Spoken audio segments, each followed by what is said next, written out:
Salmo 90 é o texto que nós vamos meditar nesta noite. Eu quero que todos prestem bastante atenção na leitura, por favor. Diz assim: Senhor, tu tens sido o nosso refúgio ao longo das gerações.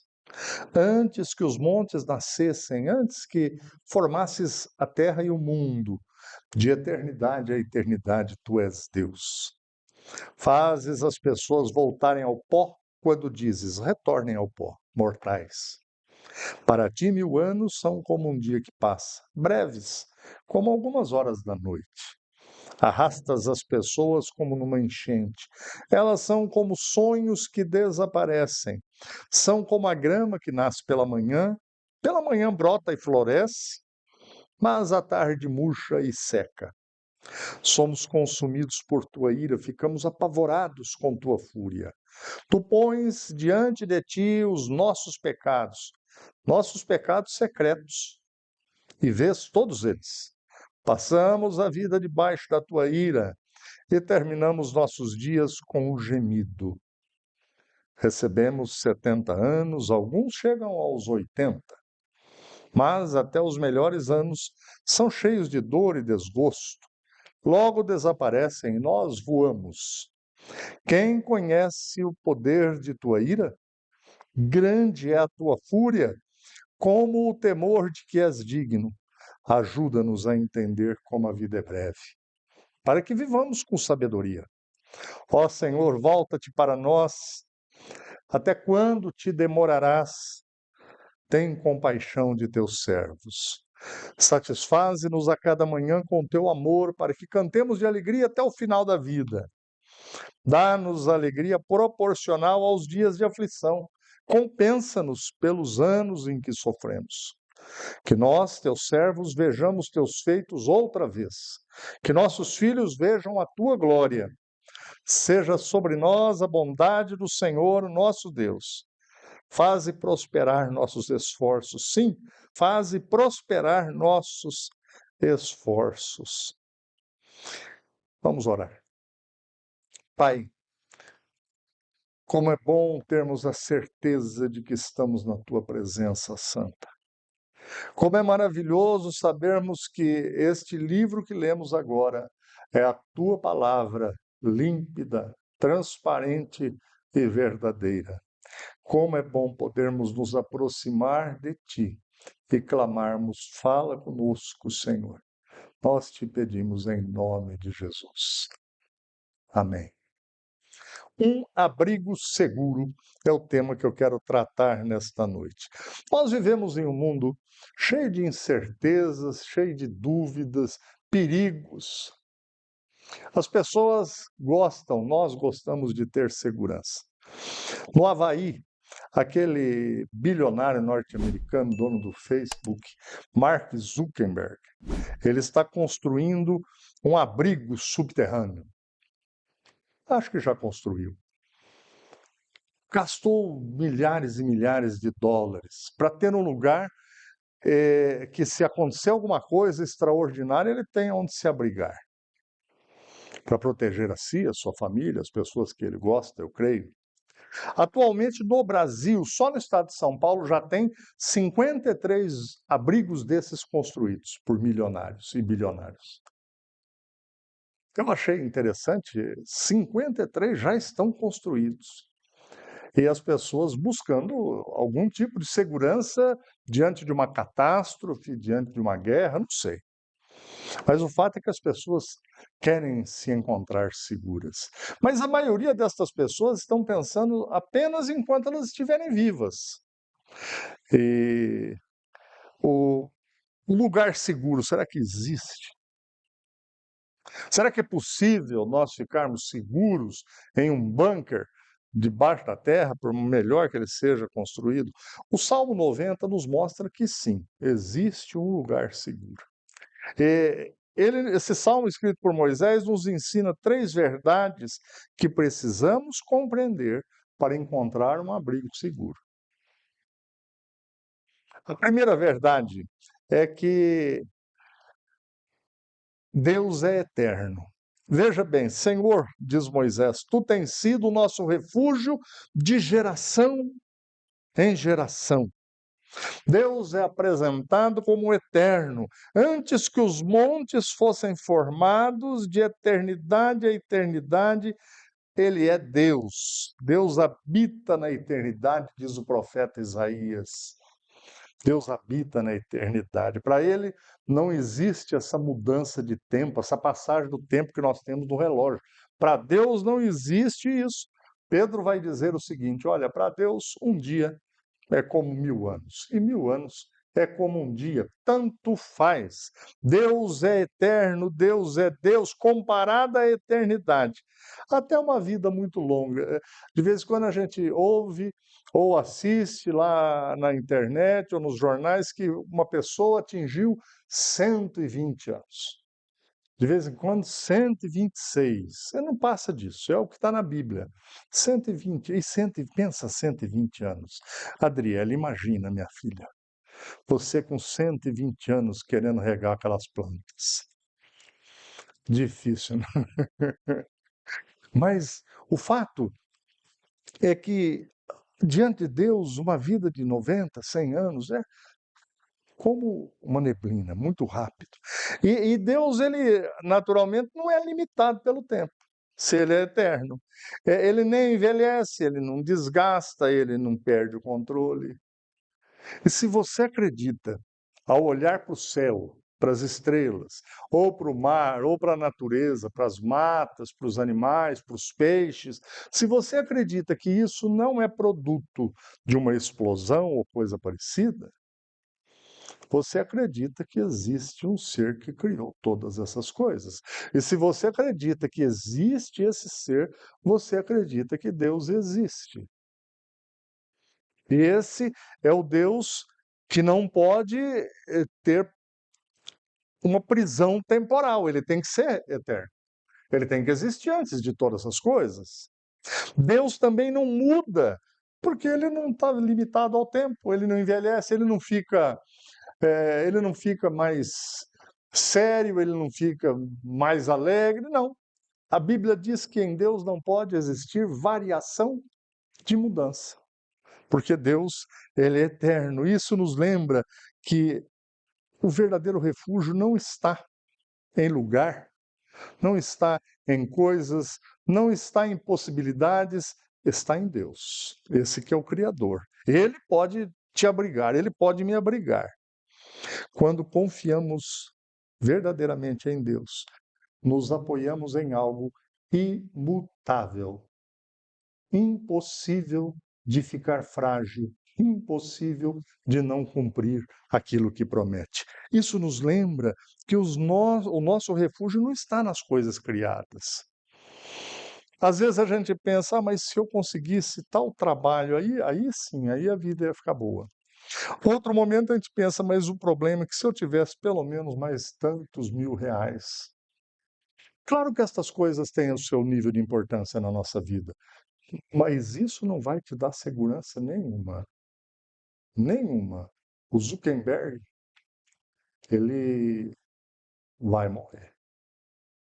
No buraco ou fora do buraco, ele vai morrer.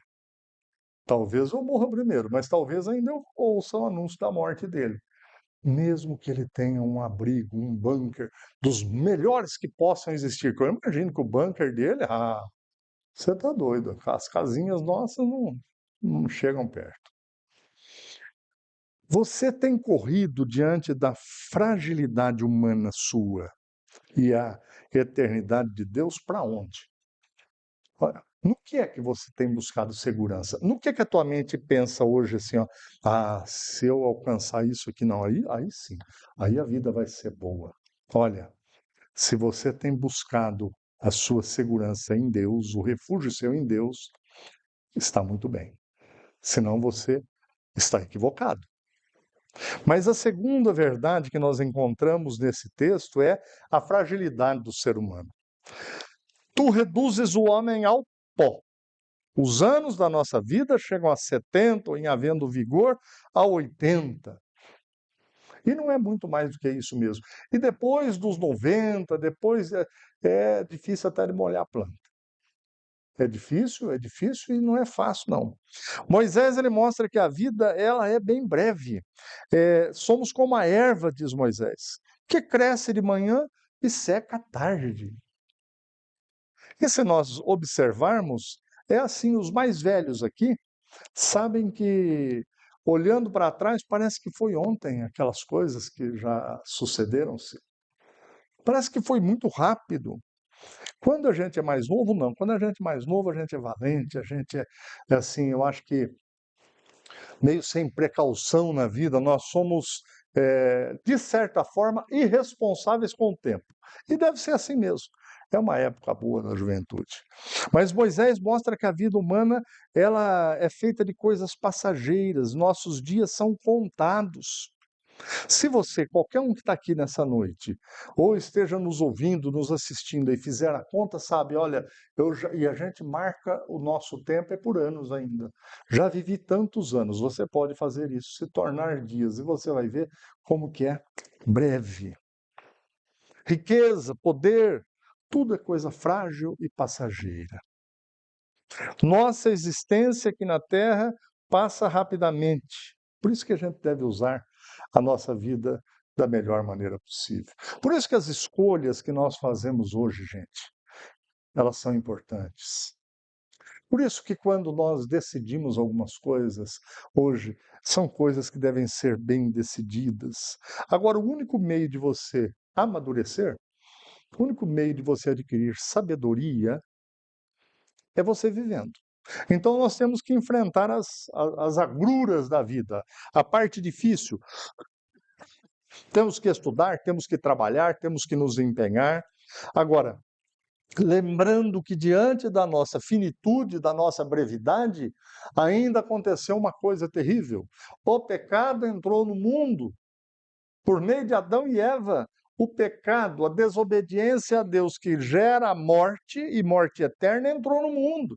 Então nós somos esses seres humanos de vida breve, de coisas passageiras e com uma vida totalmente tingida, manchada pelo pecado. Todo poder, riqueza, tecnologia do homem não conseguem evitar o nosso envelhecimento, a doença e a morte. Não era para ser assim. Deus nos criou à sua imagem e semelhança. Era para ser um negócio bom. Mas acontece que o pecado fez com que surgissem espinhos na natureza, que os animais se voltassem contra o homem criado por Deus. Nós vivemos em um mundo, neste aspecto da influência do pecado, totalmente inóspito. Por que vocês acham que a gente adoece? Não era para adoecer, não. Hoje nós estamos aqui falando e tem gente orando, tem gente clamando por pessoas que são internadas, hospitalizadas, vive ou morre. Não era para ser desse jeito, mas essa é a minha realidade, essa é a sua realidade. A escola da vida é uma preparação, gente, esse tempo que a gente passa aqui, para a eternidade de Deus. Agora, prestem atenção.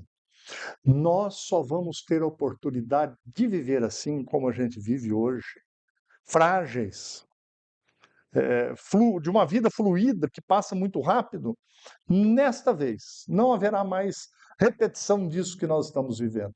E nesta vez, nós somos chamados a olhar para Deus, o nosso Criador, buscar nele o recurso, o abrigo seguro, porque daí nós podemos fazer coisas úteis a Deus. Na escola da vida, os alunos que aprendem mais são aqueles que sabem que a qualquer momento pode dar o sinal do final da aula. A qualquer momento. Ninguém gosta de pensar na ira de Deus e na morte, porque Deus disse para Adão e Eva: olha, se vocês desobedecerem, vocês morrerão. E a gente não gosta de pensar nisso, né? Basta a gente falar um pouco sobre isso que nós pensamos assim, que assunto ruim esse negócio de morte. Pois é, mas é o final seu e meu. Isso é inevitável, é desse jeito mesmo. A Bíblia, toda vez que a gente olha para a notícia de alguém que faleceu, está fazendo um grande anúncio. O salário do pecado é a morte. Precisamos reconhecer nossa limitação e não viver como se fôssemos os donos da vida, não. Não somos. Terceira e última verdade, o único abrigo seguro. Ensina-nos, Senhor, a contar nossos dias, para que alcancemos um coração sábio. Um teólogo disse o seguinte: apesar da moldura sombria desse salmo, até agora, o que eu falei para vocês, a ênfase dele é sobre vida e não sobre morte. Moisés ora pedindo sabedoria para viver corretamente diante de Deus. E essa deve ser a nossa oração também. Meu Deus, me dê sabedoria. Hoje pela manhã eu estava falando na escola dominical que sabedoria nada mais é do que condições de aplicar bem os conhecimentos que nós temos, que nós possuímos, que nós conquistamos. Sabedoria é saber como aplicar isso. Não adianta ter uma vida cheia de conhecimento e não saber utilizar o conhecimento. É como me colocar dentro de um avião, falar, olha, se não levantar voo dentro de 2 minutos, você morre. Eu vou morrer. Porque eu não sei fazer, porque eu não sei nem onde que aperta o botão para ligar aquilo. Tenho que pedir a Deus, Senhor, me dê sabedoria para viver bem no meu casamento. Me dê sabedoria para me relacionar bem com os meus pais. Me dê sabedoria para me relacionar com outras pessoas. Me dê sabedoria nesse mundo encrencado que está por aí, para poder caminhar por todos os corredores sem ser atingido, sem ser machucado. Como viver bem, pastor? No deserto, Moisés que está escrevendo esse salmo, ele viveu 40 anos, gente, conduzindo aquele povo difícil para o deserto. E vocês já pensaram que foram 40 anos de um ofício fúnebre? Porque aquele povo não podia entrar na terra prometida. Deus falou assim: vocês vão todos morrer no deserto. E Moisés ficou andando com aquele povo e enterrando gente. 40 anos. E naquele tempo eles viram muitos milagres, eles viram a água sair da rocha, eles viram o maná, o alimento que Deus mandava cair todos os dias para eles recolherem e se alimentarem. E Jesus Cristo, ele falou o seguinte quando ele esteve entre nós: eu sou o verdadeiro maná. Eu sou o verdadeiro alimento que vem do céu. Quem começa o dia na presença de Deus e se alimenta da palavra de Deus, caminha com Ele todas as horas do dia, amparado e protegido por Ele. O sustento da palavra de Deus alimenta-nos e ajuda-nos a caminhar como peregrinos. Quem sabe que a minha vida não é aqui, o fim não é este. Eu vou viver eternamente na presença de Deus. Quem sabe disso vive diferente hoje em dia aqui, porque não vê uma casa boa como o fim de todas as coisas, não vê um salário bom como o fim de todas as coisas, embora possa morar numa casa boa, possa ter um bom salário, mas o coração dessa pessoa está ligado naquilo que Deus é. Outra coisa, essa pessoa trabalha para o Senhor. A pessoa que entende que Jesus Cristo é o único abrigo nesses tempos difíceis que vivemos, ou em qualquer outra época, ela precisa se envolver no trabalho do Senhor. Porque Jesus Cristo não é mau, não é sádico, ele não deixou o seu povo aqui para sofrer. Nós temos uma missão: ide por todo o mundo, preguem essa palavra para todas as pessoas, anunciem a graça de Deus a todos, para que outros sejam salvos, encontrem esse abrigo, sejam preparados e façam a mesma coisa. Então, se você quer se abrigar em Jesus Cristo, trabalhe para Jesus Cristo, envolva a tua vida para Jesus Cristo, dê tempo para Jesus Cristo verdadeiramente. Coloque Deus em primeiro lugar na tua vida. Não faça de conta que coloca. Prestem bem atenção nisso que eu estou falando para vocês. Coloque Deus em primeiro lugar na tua vida se você quer um abrigo seguro. Não brinque de ser cristão. Isso não funciona.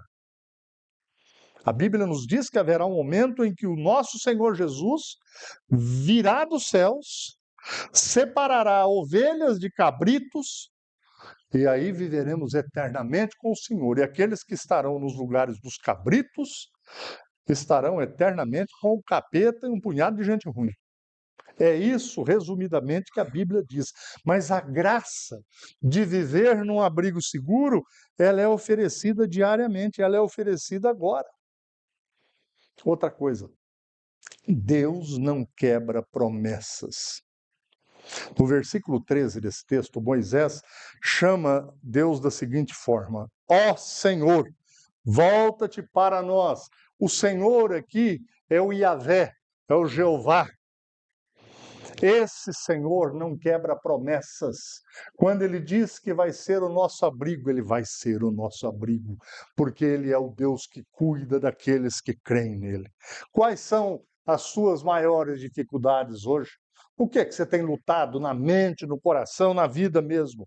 Você tem que se abrigar em Jesus, porque ele pode sim solucionar esse problema, mudar essa situação. E finalmente, nós estamos hoje com a mesa preparada para participarmos da ceia do Senhor. Creia em Jesus e seja salvo. Diz assim, Jesus Cristo, lá no Evangelho segundo Marcos, capítulo 16, versículo 15: quem crer e for batizado será salvo, mas quem se recusar a crer será condenado. Veja que a palavra é muito clara: quem se recusar a crer, eu não quero crer, eu não aceito desse jeito, eu não quero, será condenado pela sua própria palavra. Você já está nesse abrigo seguro que é Jesus Cristo? Ou você gostaria de ter um igual do Zuckerberg lá? Deve ser bom, também queria ter um se eu pudesse. Mas eu, primeiramente, estou no abrigo que só Deus pode me dar. Espero que vocês também. Hoje é dia de correr para os braços do Pai, do Criador eterno, admitir nossa fragilidade e dizer: eu quero ficar nesse abrigo, Senhor. Feche teus olhos, vamos orar. Se você já tem um compromisso com Deus, peça a Ele que te ajude a levar isso a sério e colocá-lo em primeiro lugar na sua vida. Se você não tem, lance-se aos braços de Jesus e fale: eu quero agora, Senhor, este abrigo em minha vida. Senhor, nós te damos graças, porque o Senhor tem sido paciente, amoroso, gracioso, misericordioso conosco. Meu Deus, verdadeiramente somos como a erva que Moisés escreveu aqui. Florescemos, mas a nossa vida passa tão rapidamente. Porém, é uma grande oportunidade vivermos, amadurecermos. Mas, Senhor, a maravilha do mundo é conhecermos a Ti como verdadeiro abrigo, como abrigo seguro. Portanto, derrama a tua bênção sobre o teu povo nesta noite. Aqueles que já creem no Senhor, mas precisam ter uma vida de compromisso sério, de colocá-lo em primeiro lugar, que hoje essa decisão seja tomada diante do Senhor, que é o Deus eterno, aquele que reside na eternidade. Meu Deus, se existe alguém ouvindo esta mensagem que ainda não o tem como abrigo seguro, toma para si esta vida, coloque-o debaixo das tuas asas e transforma todas as situações que envolvem esta vida, para que o nome do Senhor seja engrandecido e glorificado. Nós te bendizemos, ó meu Deus, por tudo, em nome de Jesus. Amém. Amém.